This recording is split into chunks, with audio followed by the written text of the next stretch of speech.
يا من تحبون النبي محمدا صلوا عليه وسلموا طول المدى، فصلاتكم وسلامكم نورا لكم في أمسكم وبيومكم ولكم غدا.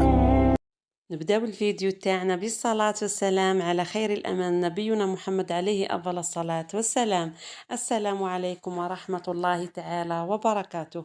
صباح الخير، صباح الهنا والربح والمال والصحة، نتمناهم كامل في دياركم خياتي العزاز، وإن شاء الله تكونوا لاباس وانتم تشوفوا في هذا الفيديو وصفتنا اليوم إن شاء الله على بركة الله. وصفة من المطبخ الجزائري والوصفة الغنية عن التعريف، طاجين الزيتون. حنديره لكم بلمسة خاصة وبطريقتي الخاصة، يجي بزاف بنين ومعسل. والحاجة المليحة في هذه الوصفة توجد فمثم، وصدقوني هذا الطبق يعني يحمر الوجه وتقدروا تعتمدوا فيه كامل مناسباتكم. يعني انا ما نقدرش نسبق الاحداث ونقول لكم اعتمدوا في الشهر الكريم، ما على بالنا اسكن وصلوا لهذاك النهار ولا لا. اللهم بلغنا رمضان لا فاقدين ولا مفقودين. كما راكم تشوفوا يا الحباب الزينه، صدقوني طبق خفيف ظريف وبمكونات بسيطه، والبنه تاعو ما عندي ما نقول، بنه هبال يا البنات، صدقوني يجي فيه بنه سبيسيال. وقبل ما نروحوا نبداو في الوصفه تاعنا، نرحب بخواتاتي اللي يدخلوا جدد للقناه، نقول لكم مرحبا بكم في قناتي البسيطه والمتواضعه. ان شاء الله يعجبكم المحتوى اللي راني نقدم فيه. واللي راهي تشوف لي اول مره في القناه، نقول لك مرحبا بك، ديري اشتراك وفعلي الجرس باش يوصلك كل ما هو جديد ان شاء الله. ونروحوا بركة على بركة الله، نبداو في الوصفة تاعنا. نقولوا بسم الله على بركة الله. كأول حاجة البنات نجيبوا مرميطة ولا كوكوطة، نديروا فيها شوية تاع زيت كيما راكم تشوفوا، ونخلي الزيت تاعي تسخن مليح مليح، ونروح نجيب نحط فيها كويس، يعني يا مرسو تاع دجاج يعني. وشوفوا هاد الطبق تقدروه ديروه يعني كي تكونوا كوحدكم في الدار، حتى بالاجنحه تاع الدجاج، صدقوني الرسمي كامل في البنه كيما نقول لكم. وجامي يعني تكلفوا رواحكم، الجود من الموجود. شوفوا انا نخلي الدجاج تاعي يتحمر مليح مليح كيما عودتكم في اطباقي. انا ما نشتيش نحمر الدجاج تاعي من بعد خلاص في نهايه الوصفه، يعني بعد ما يطيب لي الطبق. انا نحمر مليح الدجاج تاعي ونجي نرحي معاكم زوج سنينات تاع فوم وحبه تاع بصل بحجم متوسط. ما نرحيوهمش حتى يعني يوليو معانا ما يا البنات، غير نفتتوهم كيما راكم تشوفوا بهذه الطريقه. ارحي وهزي صبعك باش يتفتتوا هذا مكان ويمدوا بنا هايله في الطبق تاعنا. بعد ما فتت البصله والثوم بهذه الطريقه اللي راكم تشوفوا فيها، نروح ونحطها على الدجاج بعد ما تحمر لي بهذه الطريقه يا البنات. يعني حمروا الدجاج تاعكم على الاول هكا باش من بعد كي يطيب كلش مع بعضه تتهناو، ما تزيدوا تحمروا الدجاج ما والو. ومن بعد نهبط البصله والثوم تاعي بهذه الطريقه اللي راكم تشوفوا فيها. وبعد ما نهبطهم نروح نجيب لي زيبيس اللي رايحه نحطهم في الطبق تاعي. يعني دي زيبيس راهم موجودين في كل دار. عندي شويه تاع كزبر وشويه فلفل كحل والملح والزنجبيل، وعندي توابل الدجاج. واللي ما عندهاش توابل الدجاج تقدري ديري مورسو تاع جامبو الدجاج.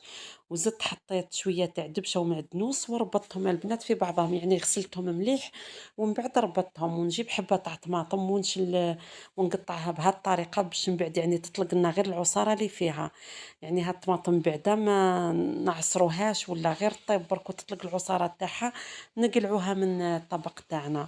وزيدوا حطوا الرند يا البنات، انا ما فكرتوش مع التوابل، زوج ورقات تاع رند. ونقفل على المرميطه ونخليها على نار قليله تتقلى مليح كامل في التقليه. ديما نقول لكم يعني قليوا المرميطه تاعكم على الاول مليح باش تتحصلوا على ماكله بنينه، وثاني سميوا بسم الله باش فاني تجي بنينه ويطرح ربي فيها البركه. انا نغطيها ونخليها تتقلى ونجي نعطي لكم لاستيس تاعي تاع الزيتون. شوفوا شللتوا الخطره الاولى بماء مغلي من الشوفوا يا البنات من العين، شليته من بعد بزعت هذاك الماء، ومن بعد زدت درت له ماء مغلي ودرت له زوج مغارف كبار تاع سكر وطرونج تاع خبز يعني صابح. شوفوا الدور تاع الخبز هذا حيتشرب هذيك المروريه والاملاح كامل يعني في وقت وجيز، يعني بين ساعه حتى ساعتين. وتقدري ديريها العمليه بليله من قبل. ونجي لهنا للزروديه اللي كنت فورتها. شوفوا البنات عندي لهنا ربع حبات تاع زروديه فورتها. وهالزروديه تجي بزاف بنينه صدقوني وترافق كامل الاطباق. ومام حنشاركها معاكم بطريقه السلطه يعني. هكا تحتاجوها في رمضان، وتحتاجوها مام هكا تتمشى مع بزاف تاع الأطباق هذا الزرودية. قصيتها دي طرونش كيما كنتو تشوفوا يا البنات، وفورتها ولا غليوها كيما بغيتو. كي يدخلها طياب نقطرها مليح، وندير شويه تاع الزبده في المقله. بعد ما تذوب هذيك الزبده نحط معدنوس مجفف. وصفه المعدنوس المجفف راهي في القناه يا البنات، اللي تخدموا به كامل الاطباق تاعكم. وعندي فلفل كحل والملح، وعندي فوم غبره. واللي ما عندهاش فوم غبره تقدري ديري صينه تاع فوم. ونبقاو مع التحريك المستمر حتى تاخذ تديها لاكولار، يعني تتجمر لنا مليح في هذيك الزبده والمعدنوس والتوابل.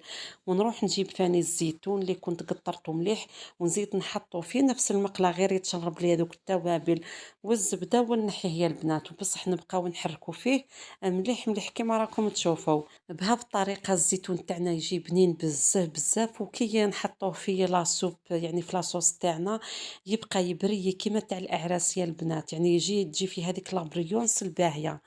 بعد ما تجمر لي كيما راكم تشوفوا نحي على المرميطه تاعي. بعد ما تقلات لي كيما راكم تشوفوا البنات، نهبط هذاك الزيتون كامل، ونقف ونحرك هكا تحريكه ولا زوج. ونزيد نخلي الزيتون يتقلى لي حوالي 10 دقائق حتى ربع ساعه باش يتشرب لي برك هذوك لي زيبيس يعني، ويجي بنين. نقفل فيها المرحلة على المرميطة ونخليها تزيد تتقلى حوالي ربع ساعة. وبعد ما تتقلى لي نروح نجيب كاس ماء مغلي، يعني ديما نمرقو بالماء السخون، يعني ما نمرقوش بزاف. هاد الطبق ما تجيش فيه لاصوص بزاف، بصح باش نقول لكم بنته هايله. ولي وصلت معايا حتى لها المقطع نقول لك حبيبتي ما تنساليش هذاك الجام، وخلي لنا رايك في التعليقات، وبارطاجي الفيديو مع الاهل والاحباب. وبعد ما مرقت يا البنات نغطي على المرميطه تاعي ونخليها حتى كي هي يكمل الدجاج يطيب لي مليح، ومام هي تزيد تخفار شويه. درك تشوفوا معايا بعد ما طابت كيما راكم تشوفوا البنات. شوفوا هذيك لاصوب تجي بسم الله ما شاء الله، صدقوني فيها واحد البنه. والله ما عندي ما نقول، يعني هالوصفه على بالي حتجربوها وتبقاو معتمدينها مدى الحياه. خاطر ماكش تجي بزاف بنينه وتحمر الوجه يا البنات، صدقوني يعني تصلح لضيافكم الشهر الكريم. مام هكا للدار تصلح لغدا ولا عشاء يعني. نجيب الصحن اللي رايحه نقدم فيه الوصفه كيما راكم تشوفوا. نحي طرونش تاع الدجاج وندير له الالومنيوم، يعني هاد التقديم تقدروا ديروه في الشهر الكريم ولا لضيافكم. ومام هكا ليكم يا البنات في الدار، يعني لي مالا نقلشوا رواحتينا. ونجيب هذيك الزروديه اللي كنت خدمتها معاكم ونحطها بهذه الطريقه في الصحن كيما راكم تشوفوا البنات، يعني نديرها ساير داير بهذه الطريقه. ومن بعد نروح نجيب البطاطا. شوفوا البنات البطاطا درت لها كيما الزروديه يا بعد، بصح البطاطا كنت غليتها في شويه تاع ماء، ودرت له شويه تاع خل هذاك الماء باش يدخلها الطياب في ساعه.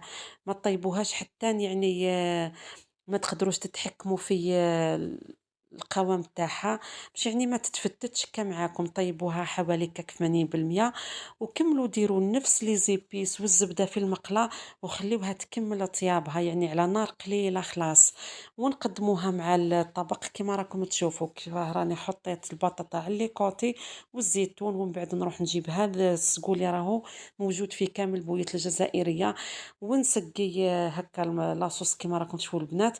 وهذاك البصل مفروم كامل يبقى لنا لهنا كما راكم تشوفوا، يعني لي تشتي لاصوص تاعها تجيها صافيه وما يكونش فيها البصل مفروم.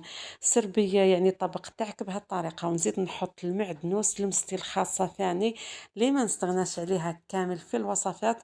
ونزيد نحط لي طرونش تاع القارص، يعني هالوصفه كنت درتها العشاء وقلت نشاركها مع حباباتي اللي يشتيو الاطباق تاعي، واللي راهم يعني مدعميني في القناه. نقول لكم ربي يحفظكم ويخليكم ليا ان شاء الله. كنت قدمتها مع شويه سلطه خضراء، وكما راكم تشوفوا البنات نعصروه كشويه تاع قارص من الفوق.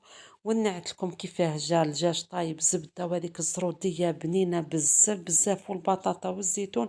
صدقوني يعني طبق كامل متكامل. والبنه ما عندي ما نقول، يجي بنه عالميه. جربوه واستمتعوا لي بالبنه اللي راهي فيه، صدقوني رايحين تاكلوا وتستمتعوا. وصلنا لنهايه الفيديو. ما تنساوليش يا الغاليه هذاك الجام، ورايكم في التعليقات. ما بقى لي غير نقول لكم تهلاو لي في رواحتكم في فيديو اخر ان شاء الله. ودمتم في رعايه الله وحفظه، واحبكم في الله، والسلام عليكم.